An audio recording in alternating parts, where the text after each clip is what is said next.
Hi hello नमस्कार, मी अश्विनी स्वागत करते तुमचं आपल्या नवीन अशा व्हिडिओ ब्लॉगमध्ये. आता तुम्हाला 2-3 व्हिडिओमध्ये तर हा लसूण दिसलाच असेल. तर हा आहे ना थोडासाच नीट करायचा राहिला होता, बाकी सगळा झाला होता. म्हटलं रोज रोज तोच पसारा म्हणून आहे ना मी हा लसूण जो आहे तो नीट करून घेतला. नीट करायचं म्हणजे काय, त्यातल्या ज्या मोठ्या मोठ्या कांड्या आहेत ना त्या वेगळ्या काढायच्या, त्याची गड्डी बांधायची आणि छोट्या ज्या लसणाच्या कांड्या आहेत त्याची गड्डी बांधायची. त्यामध्ये ना भरपूर असा कचरा निघतो. तरी दिवसभर काही शूट करणं झालं नाही, तो लसूण नीट करून ठेवला, तिथलं आवरलं. आणि या इकडे बघा संध्याकाळी 4-5 वाजता मुलांचं छान असं खेळणं चालू होतं. आता 6 वाजले ना तरी भरपूर असं ऊन असतं.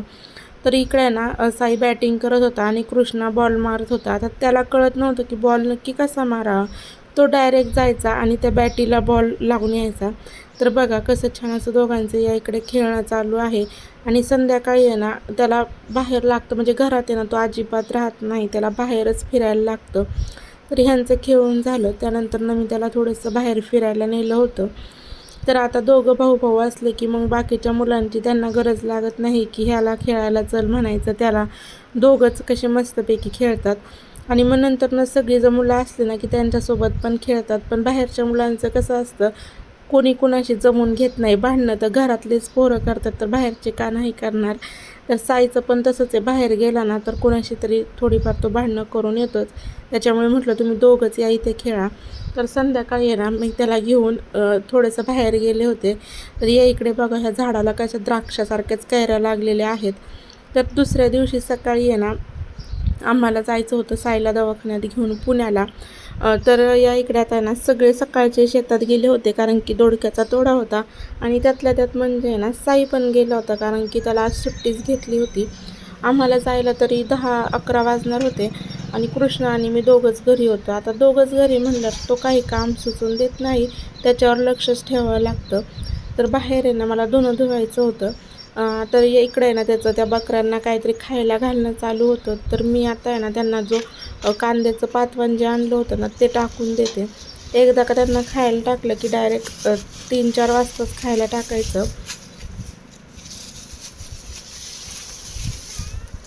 तर या इकडे आहे ना बकऱ्यांना खायला टाकलं आणि बाहेर जायचं म्हणलं की कसं घरातली सगळीच कामं उरकून जावे लागतात. मग घरी आल्यावर पण ते आपल्यालाच करावं लागतं. मग एक अर्धं काम राहिलं तर मग म्हणून म्हटलं की सगळीच कामं करून जावीत. तर या इकडे आता त्याला घ्यायला कोणी नव्हतं म्हणून माझं धुणं राहिलं, नाहीतर धुणं पण धुवून झालं असतं. तर या इकडे बघा थोडंसं मी जो कचरा राहिला होता ना जाळीतला तो काढत होते, तोपर्यंत कृष्णाचं बाहेर छान असं खेळणं चालू होतं. आणि मीच जाळीतून बाहेर येईपर्यंत आहे ना तो पुन्हा बाहेर तिकडं लांब गेला होता. तर असंच आहे, त्याला जर आता म्हणजे कळायला लागले ना तसा तो घरात थांबतच नाही, सारखंच बाहेर पळतो.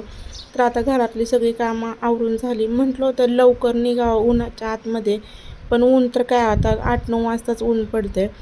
तर जायचं तर गरजेचंच होतं, त्याच्यामुळे आम्ही निघालो. आता बरेच वर्ष झाले जसं कृष्णा राहिला, म्हणजे माझ्या पोटात होतं तेव्हापासून मी काय साईसोबत हॉस्पिटलमध्ये गेले नव्हते. त्याला दर 4-5 महिन्याला हॉस्पिटलमध्ये न्यावं लागतं. तर ह्यावेळेस म्हटलं चला मी पण येते. तर इकडे गेलो तर पहिलं जिथं चंदननगर म्हणून आहे तिथं जो मोठं मार्केट भरतं भाजीपाल्याचं व्यापाऱ्याचं, तिथं गेलं. तिथून साईला घेतलं आणि तिथून आम्हाला पाहुण्यांची इथं जायचं होतं. तर पाहुण्यांची इथं जायचं म्हटलं तर थोडेसे फळं वगैरे घेतले. तिथे काही मी शूट केलं नाही, कारण की बऱ्याच वर्षांनी गेलो होतो. मग त्यानंतर गप्पा नाश्ता वगैरे झाला आणि त्यानंतर आम्ही हॉस्पिटलमध्ये जायला निघालो. तर रिक्षाचाच प्रवास सोयीस्कर ठरतो लहान मुलं जर असली तर. आता घरी आहे ना या दोघांना किती झोपा म्हटलं तरी ते झोपत नाहीत, पण असं बाहेर कुठं गेलं ना की त्यांना लगेच झोप येते. शेवटी आम्ही जिथं ज्या हॉस्पिटलमध्ये जायचं होतं ना तिथं पोहोचलो. आता तिथे ना इतकी गर्दी असते की एका पेशंट म्हणजे भरपूर लांबून पेशंट येतात ना, मग एका पेशंटसोबत निदान 2-3 जण तर असतातच.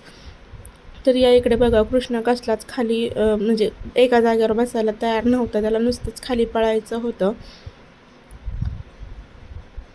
तर त्याला मग मी थोडंसं बाहेर घेऊन गेले आणि इथं म्हणजे लवकर यावं लागतं तरच नंबर लागतो. तर आम्ही पण आहे ना लवकर गेलो होतो आणि तरी पण आमचा नंबर इथं 4 वाजता लागला. आता थोडंसं कृष्णाला खेळवलं, डॉक्टर आले आणि त्यानंतर साईचं चेकअप झाल्यानंतर आम्ही परत बाहेर जायला निघालो. तर या इकडे ना दवाखान्याचं आता सगळं काम झालं होतं. म्हटलं थोडीशी खरेदी करावी, कारण की तिथून तुळशीबाग जवळच होतं. तिथं खरेदी करायला गेलो, पण काय भरपूर असं ऊन होतं आणि मुलांना भुका पण लागल्या होत्या. मुलांचं काय, आम्हाला पण भूक लागली होती. मग थोडासा नाश्ता केला आणि त्यानंतरनं परत खरेदी करायला गेलो. तर असा कालचा छोटासाच व्हिडिओ होता. व्हिडिओ करण्यासारखं भरपूर काही होतं, पण मुलं काहीच सुचून देत नाही. तर छोटासा व्हिडिओ पाहिल्याबद्दल धन्यवाद.